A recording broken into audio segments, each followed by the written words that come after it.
আসসালামু আলাইকুম প্রিয় মায়েরা। আপনি যদি গর্ভবতী হয়ে থাকেন তাহলে আপনি খেয়াল করে দেখবেন আপনার শরীরের বিভিন্ন জায়গায় আগের থেকে কিছু জায়গাটায় কালো হয়ে গেছে কিংবা কালো হয়ে যাচ্ছে। তো এ দেখে মা, দাদি, নানি, খালা, ফুফু এমনকি শাশুড়িরাও বলে থাকে যে ওই দেখো তার কালো হয়ে গেছে জায়গাটা, তার গর্ভে ছেলে আছে। তাই আজকের এই ভিডিওতে আমি আপনাদেরকে জানাবো গর্ভবতী মায়েদের এমন পাঁচটি অংশ বা কিছু পাঁচটি জায়গা আছে যেখানে কালো বা কালচে কোনো কিছু বর্ণ দেখা দিলে আমাদের সমাজে প্রচলিত আছে যে এই কালো বা কালচে দেখা দিলে ছেলে সন্তান আছে কিনা সেটা বোঝা যায়।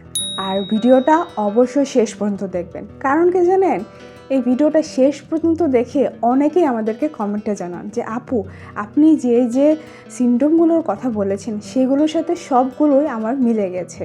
তো আপনিও দেখবেন আপনার কোনো না কোনো একটা চিহ্ন বা অংশ সেটা আপনার সাথে মিলে যাবে। তাই বলবো ভিডিওটা শেষ পর্যন্ত দেখুন। আপনি দেখছেন আমার চ্যানেল নিনার মাজন, নতুন একটা পর্বে আপনাদের সবাইকে স্বাগত। আপনি যেহেতু ভিডিওটা কন্টিনিউ করছেন সেহেতু প্লিজ একটা লাইক দিয়ে দেবেন।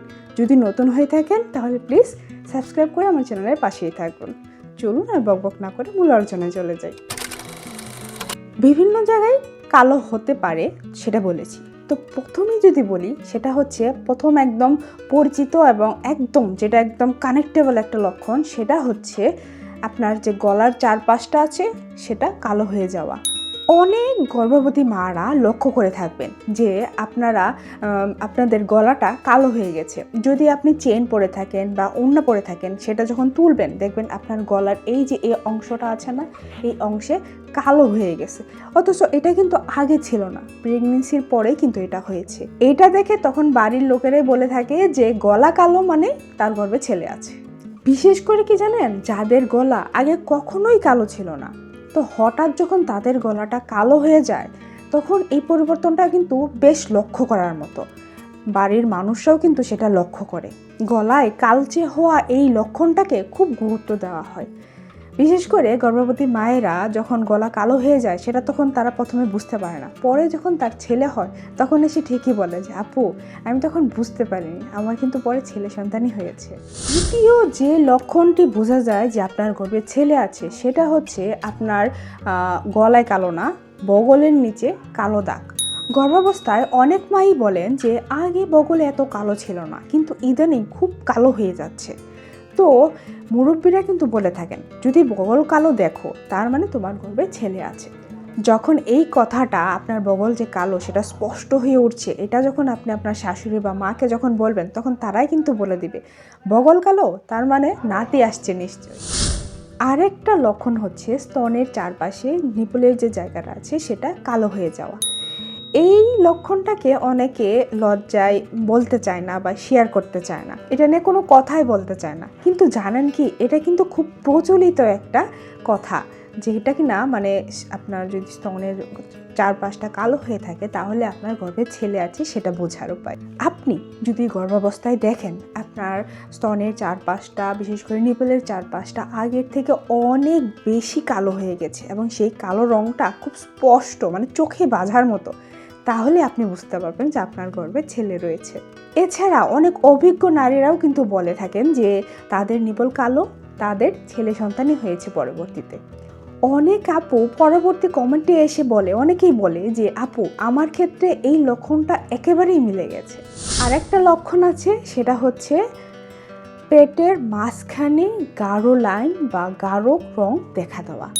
তো আপনারা লক্ষ্য করে থাকবেন যে গর্ভবতী মায়েদের পেটটা যখন বড় হয় তখন তাদের পেটে একটা কালচে বর্ণ দেখা দেয়। বিশেষ করে নাভির থেকে নিচের দিকে একটা কালো লম্বা দাগ দেখা যায়। অনেকের ক্ষেত্রে এই দাগটা হালকা থাকে, আবার অনেকের ক্ষেত্রে এই দাগটা খুব গাঢ় হয়ে যায়। আপনি যদি দেখেন এই যে দাগটা লম্বি এবং দাগটা এমন গাঢ় যে চোখে বাজার মতো। কেন বলছি জানেন? কারণ ঘরের বড়রা কিন্তু বলে থাকে এই যে দাগটা, পেটের যে দাগটা, এই দাগটা যত বেশি গাঢ় হবে তত ছেলে হওয়ার সম্ভাবনা তত বেশি বেড়ে যাবে। তো তাদের কথারও তো একটা দাম আছে, তাই না? তাদের তো আর এমনি চুল দাড়ি পাকে নাই, তাই না? তো এই ক্ষেত্রে অনেক মাই কিন্তু নিজে থেকে এসে বলেন যে আপু আমার পেটে অনেক কালো দাগ ছিল, সেই জন্য হয়তো আমার গর্ভে সন্তান ছিল ছেলে। এছাড়া অনেক মাও কিন্তু বলে থাকেন যে আপু আমার পেটের দাগ এতটাই কালো ছিল যে দেখে অনেকেই বলে থাকতো যে তোমার গর্ভে ছেলেই রয়েছে। প্রাইভেট পার্ট দেখেও কিন্তু বোঝা যায় গর্ভে ছেলে আছে নাকি মেয়ে আছে। আপনার উরু এবং গোপন অংশের চারপাশটা যদি কালো হয়ে থাকে তাহলেই বোঝা যাবে যে আপনার গর্ভে ছেলে রয়েছে। যেহেতু এটা একটু একটু শরমের বিষয়, তো এই কথাটা এত বলা না হলেও অনেক মারা কিন্তু পরে ঠিকই বুঝতে পারে যে এই কথাটা কিন্তু তাদের সাথে মিলে গেছে। তো আপনি যদি লক্ষ্য করেন গর্ভাবস্থায় উরুর ভিতরের পাশ এবং কি গোপন অংশের চারপাশটাই আর কি যদি দেখেন কালচে হয়ে গেছে, একদম কালচে বর্ণ হয়ে গেছে, তাহলে কিন্তু অনেক অভিজ্ঞ নারীরাই কিন্তু বলে থাকে এই লক্ষণটা কিন্তু ছেলে বাচ্চার দিকেই ইশারা করে। এছাড়া অনেক মা কিন্তু পরবর্তী এসেও বলে আপু আগে তো বুঝতে পারিনি, এখন তো বুঝি যে এই লক্ষণটা পুরোপুরি মিলে যায়। এইটাগুলো 5টা অংশে কথা, যেখানে কালো পার্ট আছে, কালো জায়গা আছে, তো সেই কালো জায়গা দেখে বোঝা যায় যে গর্ভে ছেলে সন্তান রয়েছে। এছাড়া আপনি যদি নিশ্চিত হতে চান, এগুলো ছাড়া যদি নিশ্চিত হতে চান তাহলে কিন্তু অবশ্যই একজন প্রফেসর আল্ট্রা ডাক্তার দিয়ে আল্ট্রা করে নেবেন, তাতে আপনি শিওর হয়ে যাবেন। আর এই আল্ট্রাটা কিন্তু আপনাকে 5 মাসের পরেই করতে হয়। পরিশেষে বলবো প্রিয় মায়েরা, এই যে লক্ষণগুলোর কথা বললাম, এই লক্ষণগুলো আমাদের সমাজে বহু বছর ধরে চলে আসা প্রচলিত বিশ্বাস আর হাজারো মায়ের অভিজ্ঞতা থেকে বলা কথা, যা কিনা পরবর্তীতে ঠিকই মিলে যায়। তবে বলবো এই যে লক্ষণগুলো, এগুলোও কিন্তু অনেকের ক্ষেত্রে সব মিলে যাবে, আবার কারো কারো ক্ষেত্রে 2 থেকে 3টা লক্ষণ মিলে যেতে পারে। কিন্তু একটা কথা সত্য, গর্ভের সন্তান ছেলে হোক বা মেয়ে হোক, দুটোই কিন্তু আল্লাহর রহমত। তো আল্লাহ আপনার ভালোর জন্য এবং আপনার জন্য যেটা প্রযোজ্য সেটাই কিন্তু আল্লাহ আপনাকে দান করে। তাই আল্লাহর উপর নিরাশ হবেন না, আল্লাহর উপর ভরসা রাখুন, আল্লাহ তাআলা আপনাকে যেটা দেন সেটা নিয়েই সন্তুষ্ট থাকুন। আর সর্বোপরি একটা কথা, ছেলে সন্তান হোক বা মেয়ে সন্তান হোক, দুটোই কিন্তু আল্লাহর দান, সেহেতু আপনাকে তাকে বড় করতে হবে, মানুষ করতে হবে। তো এই জন্য আপনার দরকার ভালো খাবার, গর্ভাবস্থার সময়টাতে ভালো খাবার, পুষ্টিকর খাবার, এমনকি ভালো ইতিবাচক চিন্তাভাবনা।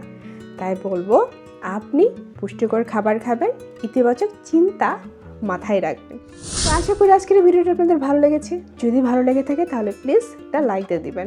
যদি কোনো প্রশ্ন থাকে জানার জন্য সেটা কমেন্টে জানাতে পারেন, উত্তর দেওয়ার চেষ্টা করবো ইনশাআল্লাহ। যদি আমার চ্যানেলে নতুন হয়ে থাকেন তাহলে প্লিজ সাবস্ক্রাইব করে দিবেন, পাশের বেল আইকনটি বাজিয়ে দিতে পারেন যাতে পরবর্তী ভিডিওর নোটিফিকেশনটি সবার আগে আপনার কাছে পৌঁছায় আর আপনার মিস না হয়ে যায়। তো আজ এই পর্যন্তই, ভালো থাকবেন, সুস্থ থাকবেন, দেখা হবে পরবর্তী ভিডিওতে। ততক্ষণ পর্যন্ত আল্লাহ হাফেজ, আসসালামু আলাইকুম।